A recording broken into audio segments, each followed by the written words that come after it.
Ki mecha selicha leman tivare. Nous récitons ce verset des Tehillim, ce verset du chapitre 130, lorsqu'on récite les Tachanoun, les Tachanonim, les supplications toute l'année, lorsqu'on récite les Slichot, et on récite de Rosh Hashanah Yom Kippour tous les matins, dans ce très célèbre chapitre des Tehillim, le chapitre 130, dans lequel on dit à Dieu, toi Dieu tu pardonnes, dans quel but tu nous pardonnes? Afin que nous apprenions à te craindre.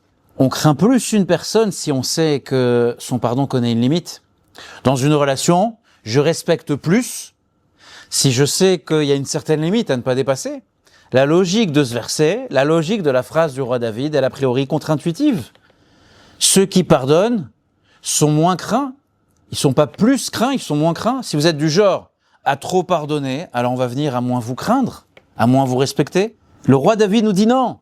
Ki mecha selicha leman tivare. Cependant, c'est auprès de toi qu'est le pardon. Pourquoi? Afin que tu sois craint.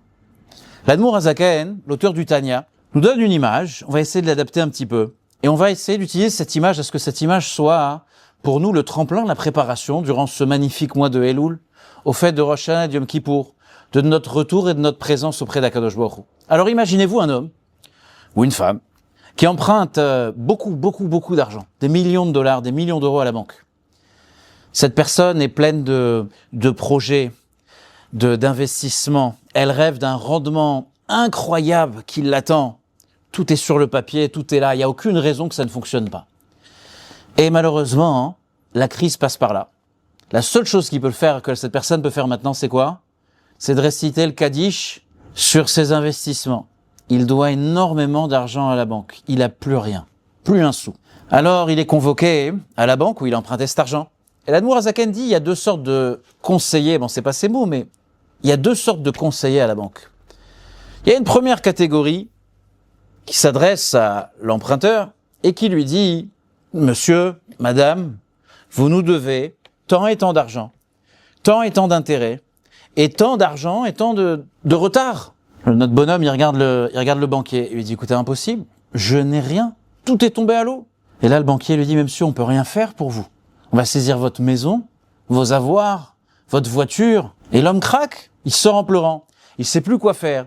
La banque continue à exiger. Sa femme tombe malade. Il sait même pas par où commencer. Mentalement, il abandonne et physiquement, il est en train de disparaître. Ça, c'est un premier style de relation, dit l'Admour Hazaken. Il y a un second style, il y a une autre forme dans la vie. On peut tomber sur un responsable de la banque qui dit la chose suivante. Écoutez, je comprends qu'il y a une grosse crise qui est passée. Je comprends que votre projet est tombé à l'eau. Et je comprends que vous allez avoir beaucoup de mal à nous rembourser. Mais dites-moi déjà ce que vous pouvez faire. Qu'est-ce que vous pouvez faire? Quel est le minimum que vous pouvez faire? Je peux vous rajouter quelques années, je peux vous donner 20 ans, 25 ans. Est-ce que je peux réduire les intérêts? Venez, vous et moi, on va élaborer ensemble un plan pour sortir de ce problème-là. Un plan qui soit respectueux de votre situation. Quelle va être la réaction de notre héros, entre guillemets, dans cette histoire-là? Lorsqu'il va rentrer à la maison, il va dire à son épouse, il va lui dire, tu sais, on doit rembourser ce qu'on a emprunté. On va devoir payer. C'est là que le banquier, c'est là que la banque, c'est là que l'institution crée du respect. Quelque part, de cette petite image, on sort quelque chose d'extraordinaire par rapport aux fêtes, par rapport au mois d'Elul, Rosh Hashanah et Kippour. On a trop l'impression, on subit trop cette forme de culpabilité à l'intérieur de nous qui nous dit « je serai incapable de rembourser ». Dieu me donne la vie, Dieu me donne une femme, des enfants, de la famille, de l'amour, de la gentillesse, du bonheur, des difficultés certes. Et je m'oublie, je me compromets certaines fois. Et Dieu, avant les fêtes, j'ai l'impression que Dieu m'appelle et dit il va falloir tout rembourser, ce en une fois, avec intérêt, etc., etc.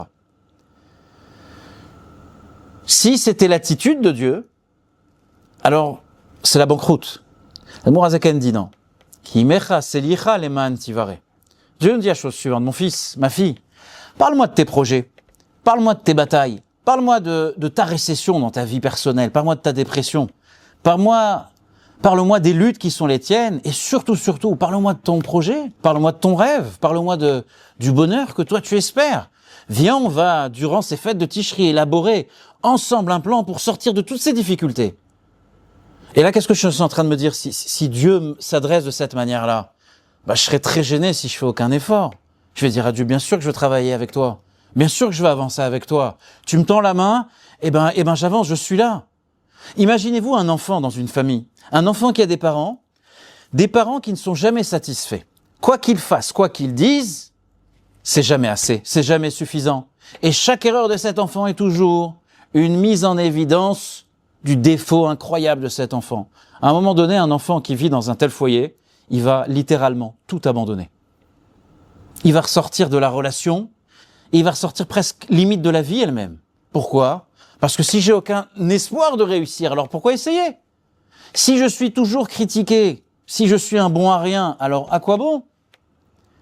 Cet enfant-là, mêlé de cynisme, de rébellion, de douleur et surtout de désespoir, il va venir rompre cette relation. David, le roi David vient et nous dit la chose suivante. Lorsque les fêtes approchent, lorsqu'on se doit de revenir vers Dieu, de revenir à notre véritable essence, à notre véritable moi, il faut comprendre la chose suivante. Ki mecha selicha, toi Dieu, tu nous offres le pardon afin qu'on apprenne à te craindre, à te respecter véritablement. Dieu ne demande pas la perfection.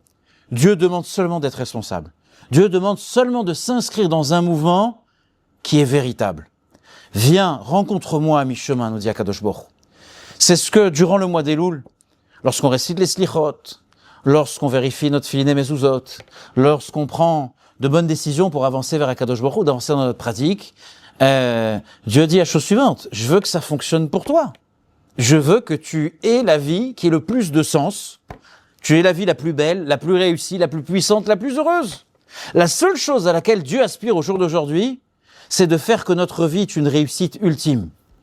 Et ça, le roi David l'exprime en disant « Ki mecha selicha leman tivare » parce qu'en fait, toi Dieu, tu nous offres ce pardon afin que tu sois craint. Dieu nous demande une chose, associez-vous à moi. Donnez-moi la main, on va faire un pas ensemble. Un pas authentique, un pas véritable, mais on va le faire ensemble. Ça, c'est le concept de la Teshuvah. Ki mecha selicha, le pardon, il est là. Dieu va nous pardonner. Dieu va nous accorder cette bonne et douce année. Pourquoi ? Comment ? Parce que, en nous faisant confiance à Kadosh Baruch Hu, c'est que notre respect, notre amour va croître, va grandir à l'intérieur de nous.